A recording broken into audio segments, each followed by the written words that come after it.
Hello, আসসালামু আলাইকুম viewers, welcome to my channel. কেমন আছেন আপনারা সবাই? দেশে এবং দেশের বাইরে যে যেখান থেকে এমন ভিডিও দেখছেন না কেন, সবাইকে জানাচ্ছি সাজিয়াস ব্লগ চ্যানেলে স্বাগত। তো ভিউয়ার্স, আমরা এখানে জিরাটা টেলে নিয়েছি, পেঁয়াজ কুচি দিয়ে দিলাম, রসুন কুচি দিয়ে নিলাম। রসুনটা আমরা আধা বাটা করে নিয়েছিলাম। এখন হচ্ছে পরিমাণ মতো তেল দিয়ে দিচ্ছি। ডাঁটা শাক দিয়ে হচ্ছে ডাউল চচ্চড়ি হবে। এটা আমি খেয়ে দেখেছিলাম ভিউয়ার্স, অত্যন্ত মজা হয়েছিল, সেই জন্য ভাবলাম আপনাদের সাথে একটু শেয়ার করি। পেঁয়াজটা একটু বেরেস্তার মতন করে একটু ভেজে নিব। যদি পেঁয়াজটা কাঁচা থাকে তাহলে সেই তরকারিটা কিন্তু নষ্ট হয়ে যায়, এই জন্য একটু ব্রাউন করে নেবেন, সবার কাছে একটা রিকোয়েস্ট। তাহলে সেই তরকারিটা যে কোনো রেসিপিটাই ভালো থাকবে। ডাউলগুলো দিয়ে দিলাম, এখন নাড়াচাড়া করে নিচ্ছি। নাড়াচাড়া করে একটু ভেজে নিচ্ছি। একটা আস্ত পেঁয়াজ দিলাম যাতে ডাউলটা দ্রুত সিদ্ধ হয়ে যায়। আদা বাটা দিয়ে দিলাম।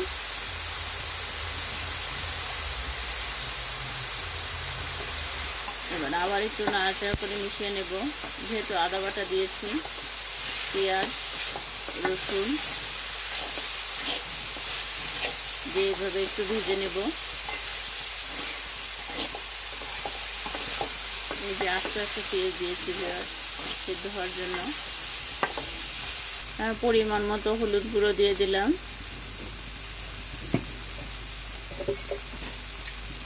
পরিমাণ মতো লবণ দিয়ে দিলাম। পরিমাণ মতো কাঁচা মরিচ দিয়ে দিলাম। একটু পানি দিয়ে দিলাম যাতে মশলাটা পুড়ে না যায়।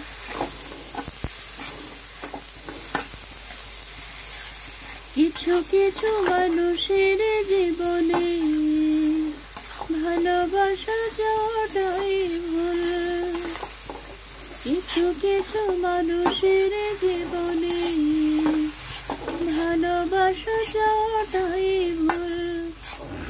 সারাটা জীবন ধরে দিতে হয় শুধু সেই ভুলের মাসুল। কিছু কিছু মানুষের জীবনে ভালোবাসা যাওয়াটাই ভুল। এখন পরিমাণ মতো লাল মরিচের একটু গুঁড়ো দিয়ে দিলাম যাতে কালারটা খুব ভালো লাগে দেখতে। আবার একটু নাড়াচাড়া করে মিশিয়ে নিচ্ছি।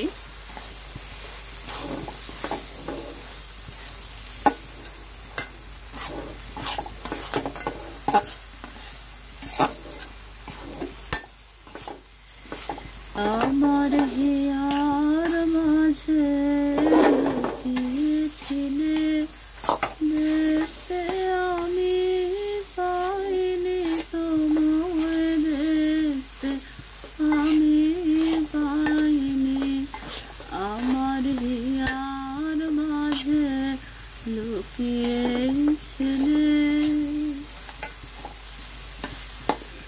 আমার সকল ভালোবাসায় সকল আঘাত সকল আশায় তুমি ছিলে। আমার কাছে তুমি ছিলে, আমি তোমার গান তো গাইনি। আমার হিয়ার মাঝে লুকিয়েছিলে, দেখতে আমি পাইনি তোমায়, দেখতে আমি পাইনি। আমার হিয়ার মাঝে লুকিয়েছিলে। এখন আমরা পরিমাণ মতন পানি দিয়ে দিয়েছি, একটু ঢেকে দেব কয়েক মিনিটের জন্য। ঢাকনাটা উঁচু করে আবার একটু নাড়াচাড়া করে নেব। পাতাগুলো রেখেছিলাম, এটা আমাদের ক্ষেতের, সেই ডাঁটার পাতাগুলো দিয়ে দিলাম। দেখুন ভিউয়ার্স, কত পিওর সবুজ, সার ছাড়া।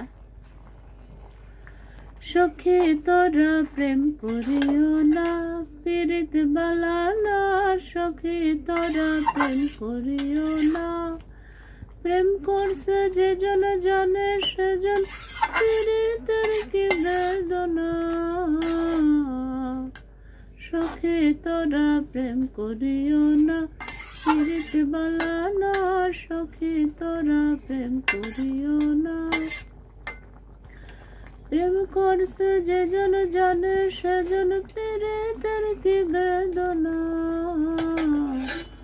সখী তোরা প্রেম করিও না, পীড়িত বালা না, সখী তোরা প্রেম করিও না। আমার ভিডিওটা সবাই অ্যাড সহ দেখবেন, আর যারা রান্না জানেন না তারা কিন্তু এই সুযোগে রান্নাটা জেনে নিতে পারবেন। ডাঁটা শাক দিয়ে ডাল চচ্চড়িটা কতটা মজা লাগে খেতে। ভিউয়ার্স, যারা এখনও খাননি অবশ্যই একবার হলে বাসায় ট্রাই করবেন এই রেসিপি। আমরা কিন্তু আর ঢেকে দিই নেই ভিউয়ার্স, কারণ হচ্ছে শাকগুলো তবে সবুজ থাকবে না, দেখতে তখন ভালো লাগবে না, এই জন্য হচ্ছে ঢেকে দিই নেই। আর যেহেতু পেঁয়াজ দিয়েছিলাম একটা আস্ত পেঁয়াজ, সেই কারণে কিন্তু আমাদের ডালটা সিদ্ধ হয়ে গিয়েছে। ভিউয়ার্স, আমরা কাঁচা জিরে বেটে রেখেছিলাম, সেটা এখন দিয়ে দিলাম। ও সরি, তেলে রেখেছিলাম, ভুলে গেছিলাম বলতে, সেটা আপনাদের দেখিয়েছিলাম, আসলে দ্রুত মিস্টেক হয়ে গিয়েছে। যাই হোক, ক্ষমা দৃষ্টিতে দেখবেন, সাজের ব্লগ চ্যানেলের সঙ্গেই থাকবেন। এখন নামিয়ে নাড়াচাড়া করে নেব, মিশিয়ে নিচ্ছি।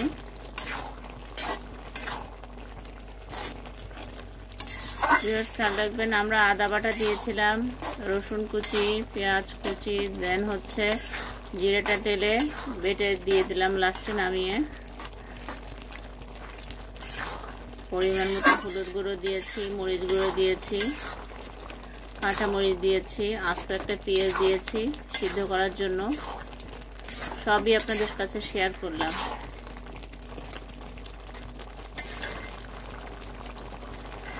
তো হয়ে গেছে, এখন নামিয়ে। তখন দেখুন ভিউয়ার্স, মাশাআল্লাহ হয়ে গেছে আমার ডাঁটা শাক দিয়ে হচ্ছে ডাল চচ্চড়ি। তো অবশ্যই বাসায় বসে একবার হলে ট্রাই করবেন। আর ভিডিওটা কেমন লাগলো কমেন্ট বক্সে গিয়ে কমেন্ট করে জানাতে কিন্তু একদমই ভুল করবেন না। কেউ স্প্যাম কমেন্ট করবে না, সহ ভিডিওটা দেখবেন।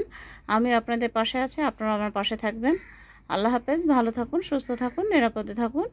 যেহেতু বর্ষাকাল, সাবধানে থাকুন, বাচ্চাদের সাবধানে রাখুন। মা বাবাদের বলছি বাচ্চাদের একটু নজরে রাখবেন।